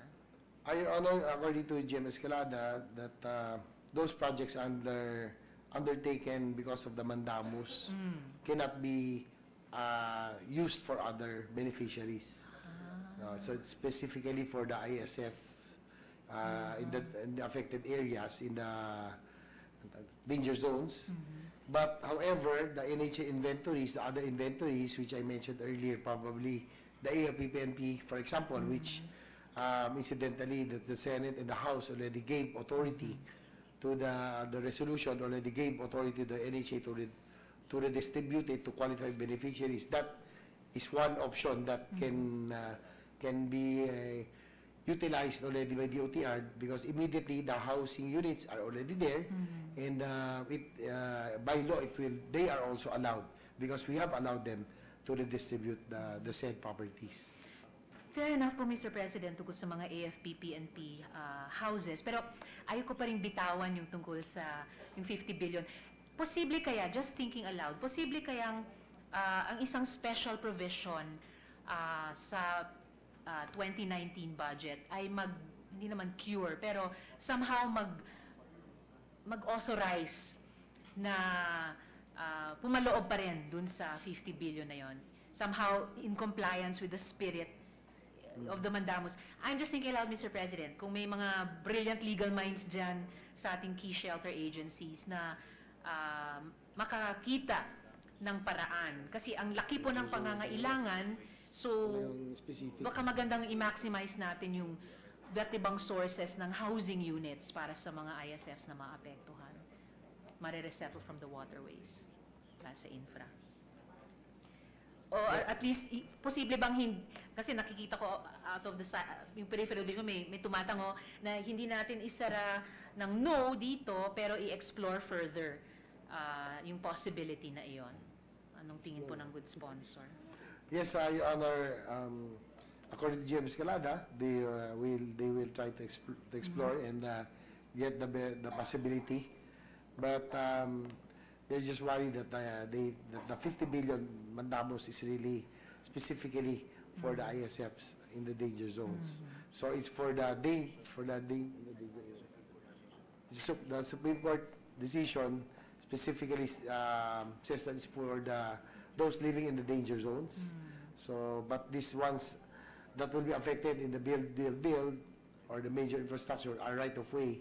So probably other inventories, I think NHA will be more than willing to offer the other program or the other projects.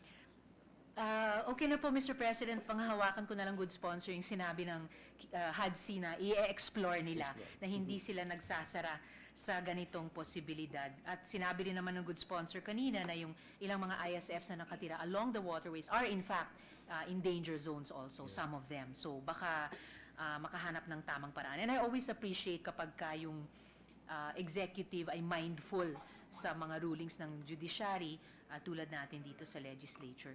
At good sponsor, dahil may budget din naman po ang DPWH at DOTR na inintrega sa NHA, magkakaroon ng panibagong salapi ang NHA na maaring gamitin para sa mga nais maghain ng kanila namang people's plans. Gusto po kasi nila doon sa mga lupang kolektibo na kanilang napili, gamit ang mga design na sila ang gumawa. So tanong po, good sponsor, maaari po bang mag-usap at magtulungan ang NHA at ang SHAFC upang buksan ang posibilidad na pondohan ang mga people's plans nitong mga nasa waterways pa ng Metro Manila? Yes, Your Honor. According to James Escalada, they will.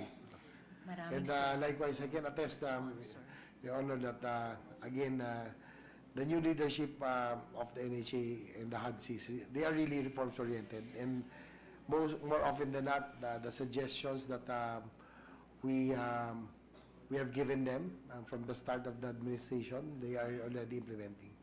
Maraming salamat, Mr. President, good sponsor. Dahil sa patapos ng pag-interpellation ko ay tuloy-tuloy pa rin dahan-dahan na dadagdagan ng mga areas of agreement and possible working together. Tayo mula sa policy side, sila sa implementation. Sa ngayon po ay sa SHAPC nakapila itong mga People's Plans Proposals na ito. Sana ay huwag munang humindi at salamat, hindi muna humindi ang NHA. Sa sagot po kasi ng SHAPC sa opisina ko ay payag silang tumanggap ng pondo mula sa NHA upang SHAPC na ang maging partner implementer para dito sa mga people's plans na ito. So maraming salamat po, Mr. President. Maraming salamat, good sponsor. Sana'y makapagbuo tayo ng special provisions na nabanggit ko kanina at nagsabi ang good sponsor na magiging bukas sila at the proper time. Mga provision na katanggap-tanggap sa pamunuan ng HUD-C, NHA at SHAFC patungkol dito. Kung talagang hindi naman pwede, ay hihingi lamang po ako ng detalyadong paliwanag upang maibalita ko naman sa ating mga kababayang urban poor ang constituencies ng key shelter agencies kung ano ang kanilang naging tugon. So muli po, Mr. President at good sponsor, maraming salamat po sa inyo.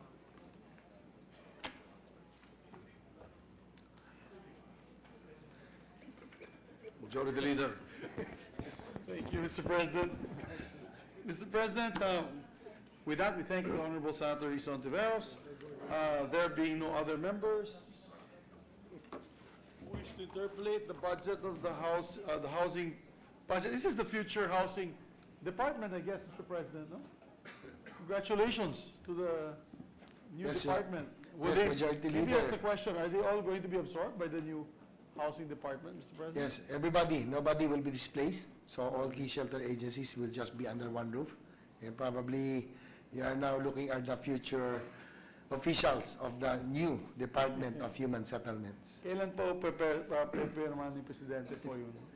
We have already transmitted the ratified version, so we're just waiting for the President's signature.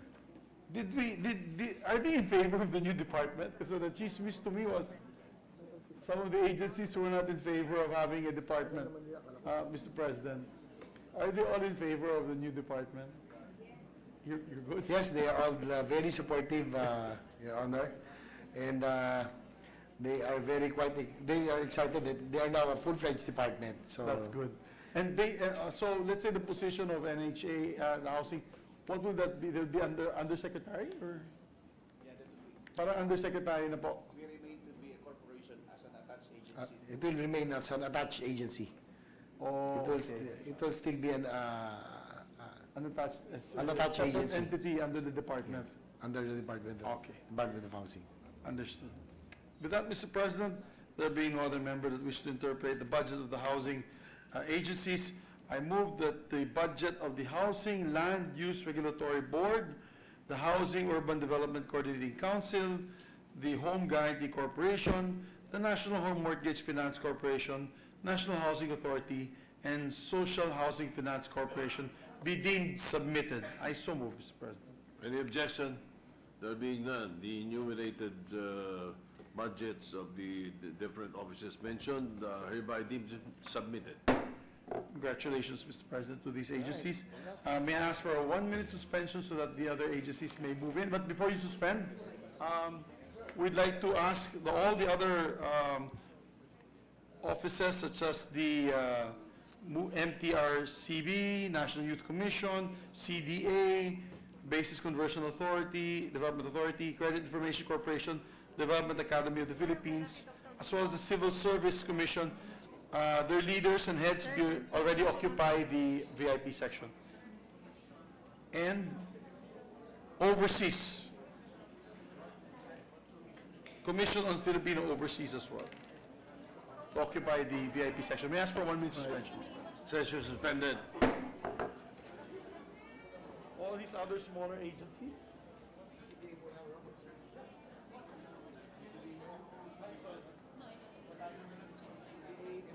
I'll call them naman one by one.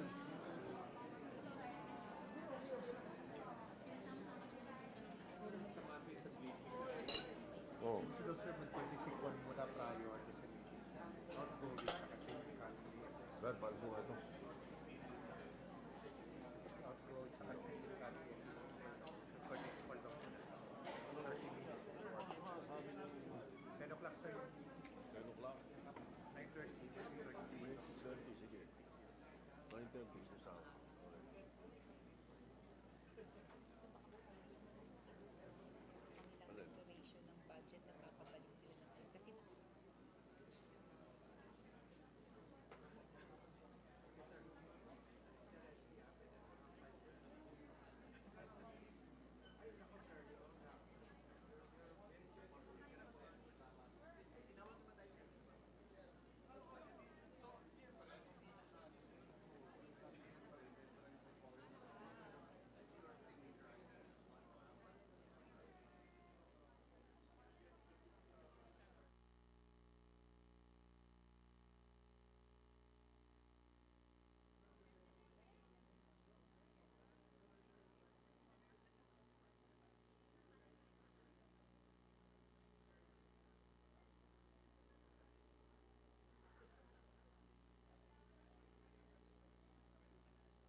All right, Mr. President, oh, sorry. I'm sorry.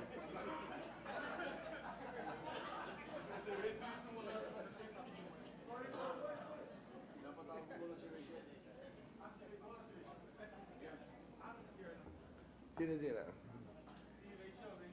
Ah, chef there siya.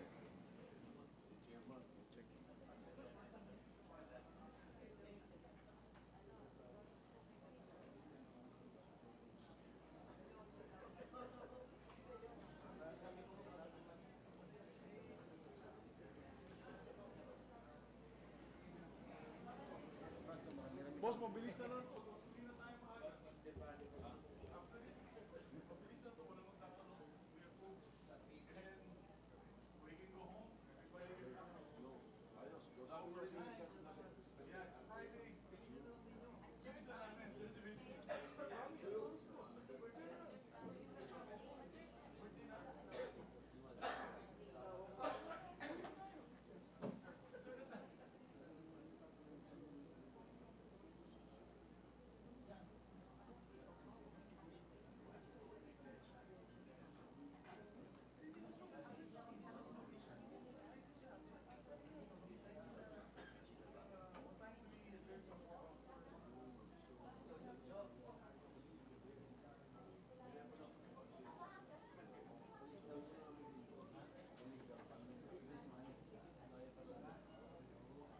Di wag. Ayun ang mortal sin. Sinama natin yun. Oo, it's a mortal sin. It's like Tesla without... Baka bumaba. Baka daw bumaba.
Ay, yung bills yun for ano, third reading.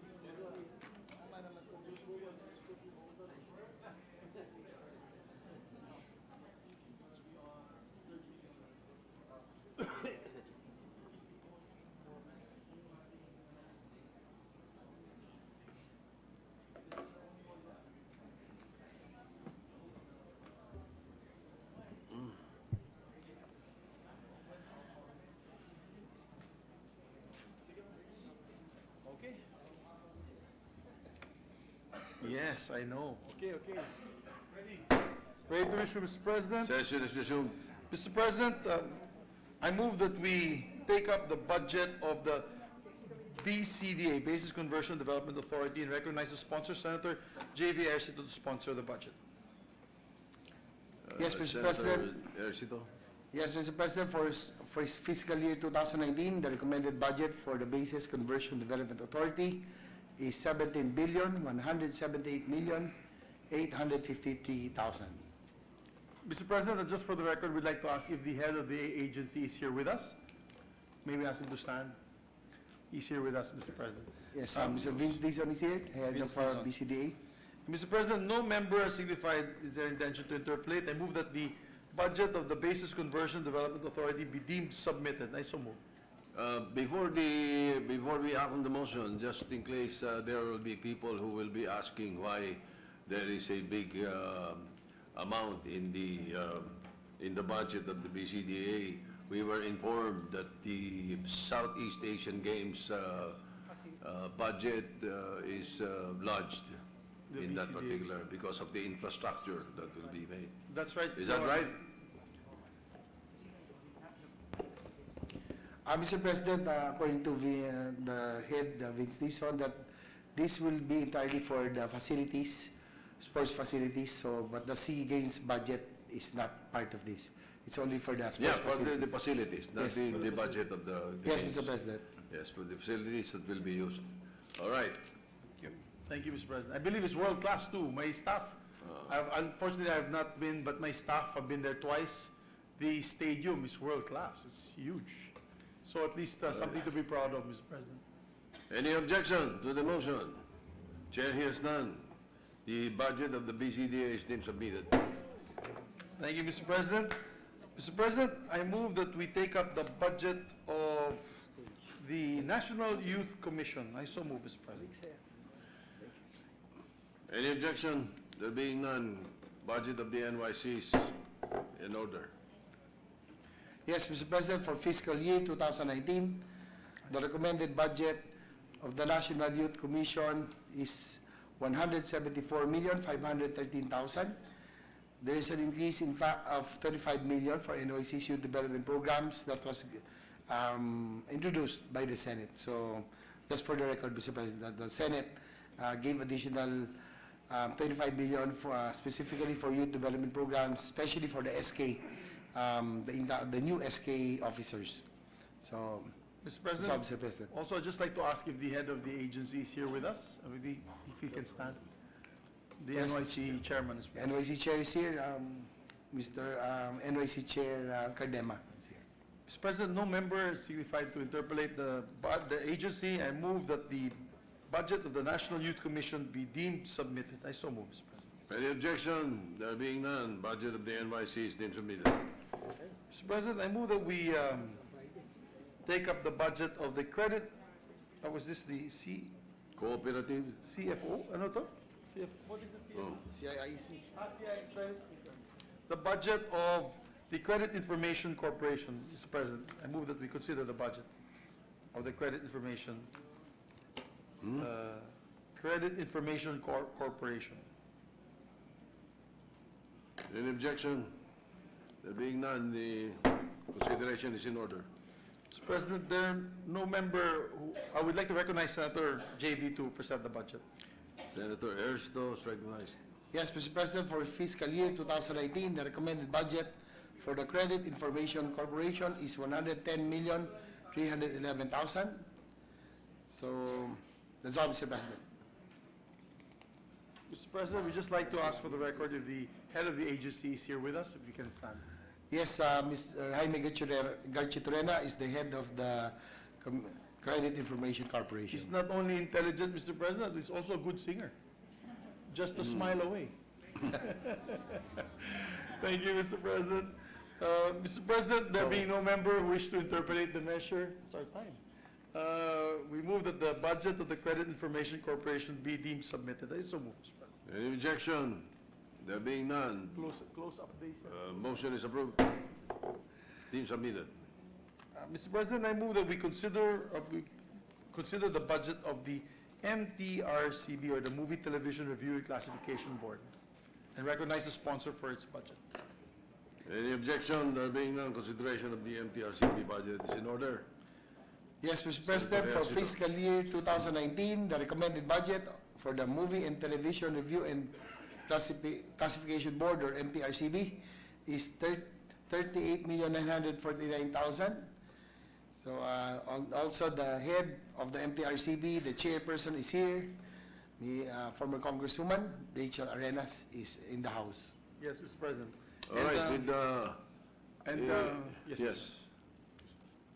If there is anyone who will ask questions about the Congresswoman, I will not recognize. Myself as well, Mr. President. Oh. She's also my co-governor in the Red Cross. Yes. She's a board of governors of the Red Cross So we will be waiting for her here in the Senate in the future. in the future. Following the footsteps of Senator Grace Poe, who was also chairperson Yes, of the agency correct. once upon a time. Mr. President, I move that the budget of the Movie Television Review and Classification Board be deemed submitted. I so move, Mr. President. Any objection? There being none, budget of the MTRCB is deemed submitted. I move that we consider the budget of the Commission on Filipinos Overseas. I so move, Mr. President. Any objection? There being none, motion is approved. May we recognize the sponsor to Senator Ercito. Yes, Mr. President, for fiscal year 2019, the recommended budget for the Commission on Filipinos Overseas is 112,267,000. So that's the total budget. It's only 112,267,000. But the head is here, former PLLO ASEC Astrad is here. And Chief Justice, sorry. They are both here. See Chief Justice. Thank you, Mr. President. And Mr. President, actually they are asking for additional 100 million, but they will see if best effort. But the current budget is 112,267,000. Thank you, Mr. President. There are no members who wish to interpolate. We move that the budget for the Commission on Filipinos Overseas be deemed submitted. I so move, Mr. President. Any objection? There being none, motion is approved. Mr. President, I move that we take up or we consider the budget of the Development Academy of the Philippines. I so move. Any objection? There being none, consideration is in order. May we ask Senator JV to present the budget? Yes, Mr. President, for fiscal year 2019, the recommended budget for the Development Academy of the Philippines is 466,484,000. There is an increase of 110 million from last year's budget. So, Mr. President. May I ask, Mr. President, if the head of the agency is here with us today? May he stand? May we ask him to stand? Is he the head of the DAP? Now, he's the Vice President because there's an ongoing graduation in Tagaytay. Oh, okay. So- But he was able to ask for an excuse Yes. from the chairman. All right. Mr. President, with that, no other members wish to interpolate the budget. I move that the budget of the Development Academy of the Philippines be deemed submitted. I so move, Mr. President. Any objection? There being none, budget is deemed submitted. Mr. President, I move that we take up the budget of the Civil Service Commission as well as the Career Executive Service Board. I so move, Mr. President. Any objection? There being none, motion is approved. We recognize Senator J.V. Senator Ercito. J.V. Ercito is recognized. Yes, Mr. President, for fiscal year 2019, the recommended budget for the Civil Service Commission is 1,566,837,000.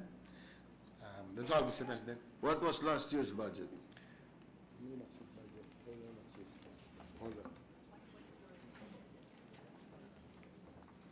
Last year's budget, Mr. President, is 1,483,294,000. So So about how much is the decrease?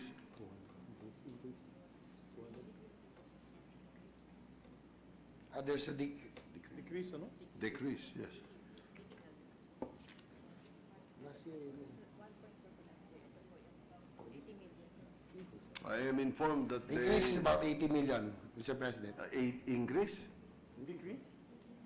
Increase. increase. Last year's budget was 1.4. And now, It's about 1.563 million. So it's 1.5 billion, Mr. President. why are they claiming that their budget was cut by 500 million? Mr. President, their proposal was supposedly 2.2 billion. In the So proposal, in what the was NEP. approved was, oh yes, what was approved was only almost 1.6 billion.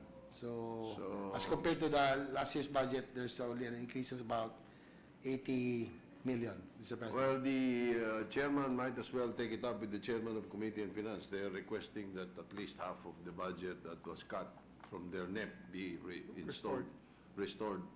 So perhaps you can take it up with the chairman of the Committee on Finance. Anyway. Yes, Mr. President, we'll take brought note of it that, up. Mr. President. All right. With that, Mr. President, there being no members who wish to interpolate the budget of the Civil Service Commission and the Career Executive Service Board, I move that their two budgets be deemed submitted. I so move, Mr. President. Any objection? There being none, the budget of the Civil Service Commission and the Career Executive Service Board is deemed submitted. Mr. President, I move that we consider the budget of the Cooperative Development Authority. Cooperative Development Authority? That's correct, Mr. President. Yes. Any objection? The Can we recognize a good sponsor? Ma'am, bye-bye.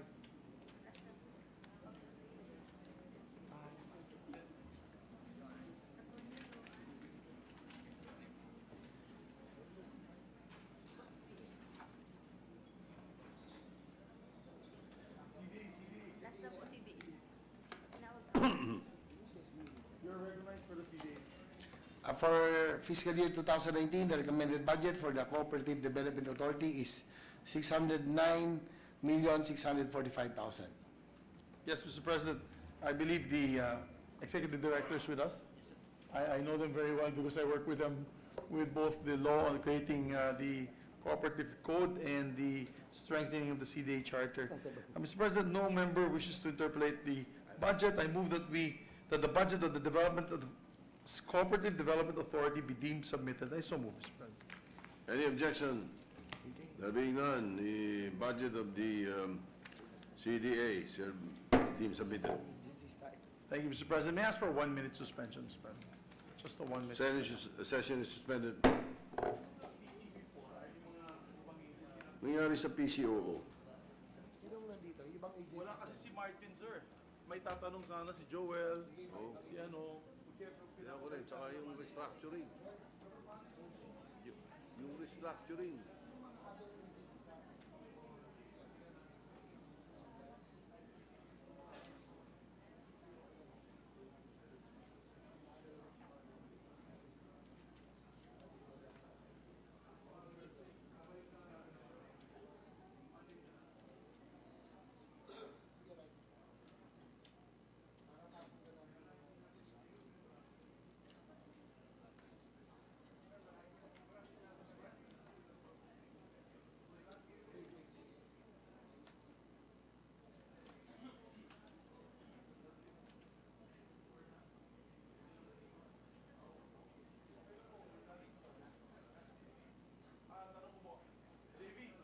Meron ka pa ba, brother?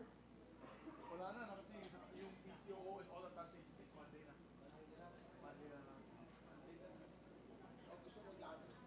Ano yung dati? National Printing Office. Boss, yung mga National Printing Office.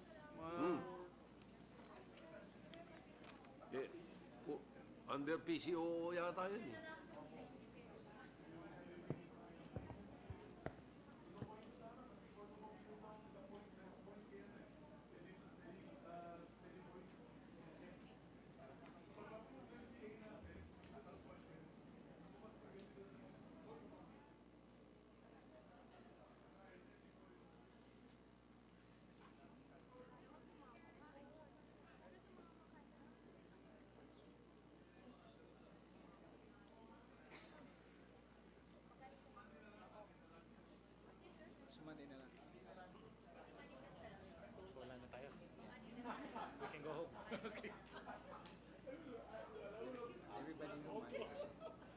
Dole Pineapple Philippines. Oh, Monday na po. Session is resumed. Mr. President, just a reminder to the budgets that were bypassed today, the PCOO and the attached agencies, together with PTV Network, to come on Monday, to join us on Monday, and hopefully we'll be able to take up their budgets. Very important their head of agencies are here, Mr. President, to answer the questions that will be raised by our colleagues. With that, we move to, I have to suspend consideration, Mr. President, as we are going to adjourn the Yes. measure. So I move to suspend consideration of